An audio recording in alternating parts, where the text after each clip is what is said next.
Hey guys, subscribe for daily content, and if you're shopping for gear, make sure you check out the description for the newest items at some of the very best online retailers. There's also links for some of the items that I personally recommend. Thanks!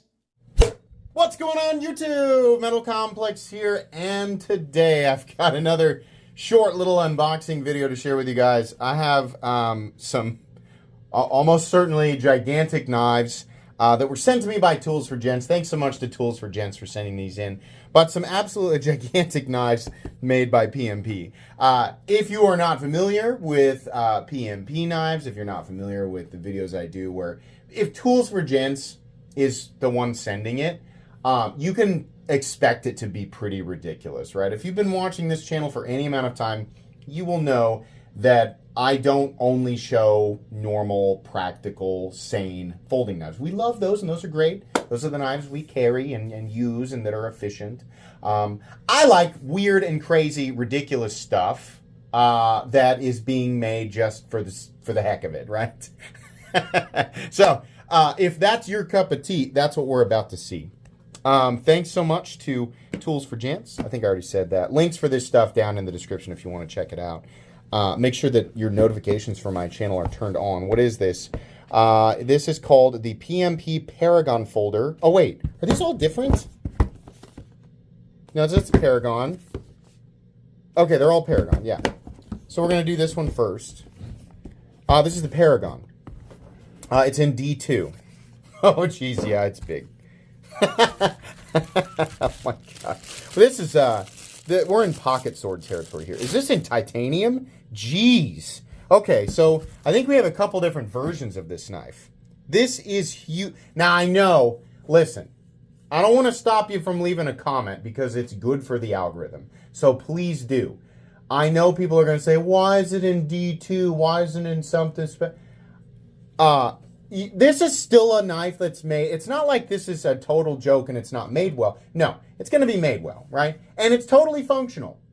The amount of, how impractical it ends up being, right? It's kind of like how much does the blade still matter? And it still does because these are probably still really, really pricey. So I understand that side of the argument, right? But this is probably going to be a pretty expensive D2 knife. Good God. I can't believe it actually flips well. Yeah, this is, we're in pocket sword territory. This thing is gigantic. So the overall length is 11 inches. Blade length is 4.5. Cutting edge is 4.5. Look at this compound blade. Just a little, you got about a 1/4 inch of really thick edge. Then you have pretty thick edge. Then it comes back out to really thick again. Oh, boy. That is a big old freaking knife, man. How about reverse flicks? Absolutely. It's like a giant... I don't even know if it's more like, Shark Knife Co. or Spider Co. or, who does the... Oh, I can't remember that. I don't want to get stuck on it. But it looks like a combination of a lot of different things, just massively oversized. So this one here is in red and black G10. Now, this will probably be less expensive, and it's probably going to be a liner lock, right? Now, I'm not going to say that we're not in budget territory. Yes, we're looking at budget materials, but at this size... Oh, is this a sub... Hold on a second. What is this? That has a lock bar insert. This is tight... So that must be titanium. There we go. It was literally right in front of my face. Okay, so let's get the blade out of there. So this is all G10. Solid G10 on this side, G10. And then backspacer steel. How about this? That's titanium. Interesting. Okay. So it's going to be the same with this guy. No, this guy's all titanium. Everything here. Pocket clip, everything. So we have...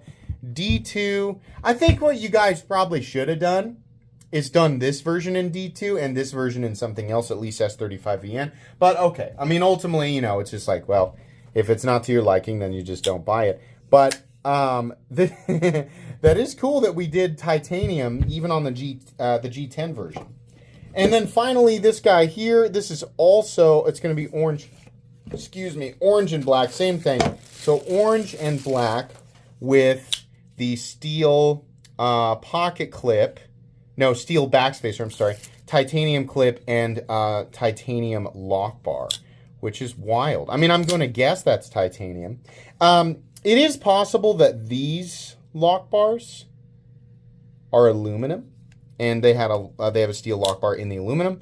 I have seen that before. I didn't think, I know that the reason you don't want an aluminum lock bar is if you don't have a steel lock bar insert, you definitely don't want a raw aluminum face rubbing against the metal lock face of the blade. Like, that would be a bad idea. But you can definitely attach a lock bar insert that's made of steel and have steel on steel contact that way. I know Lion Steel does that. So this one has it just looks a little bit different.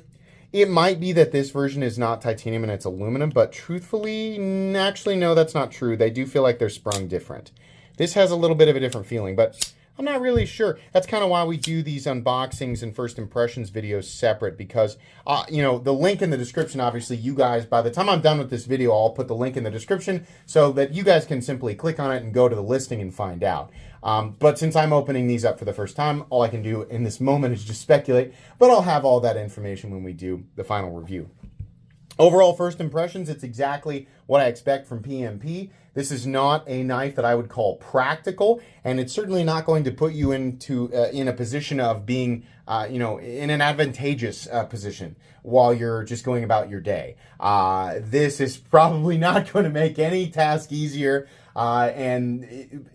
this is the type of knife that you buy when you know exactly what you're looking at there. You're just like wanting something that's big and crazy and ridiculous. And PMP does that because there are people out there like me who enjoy this stuff, despite knowing that it's not really going to make, it's not going to make my day easier to carry it. It is fun though. Yeah, this is definitely in pocket sword territory. So this is kind of a cool way to do the dual color G10. I think that's nice. The pocket clip is insane. The pocket clip is literally longer than your average pocket knife blade. I bet you that pocket clip alone is over 3.5 inches. It is. Just slightly over 3.5 inches.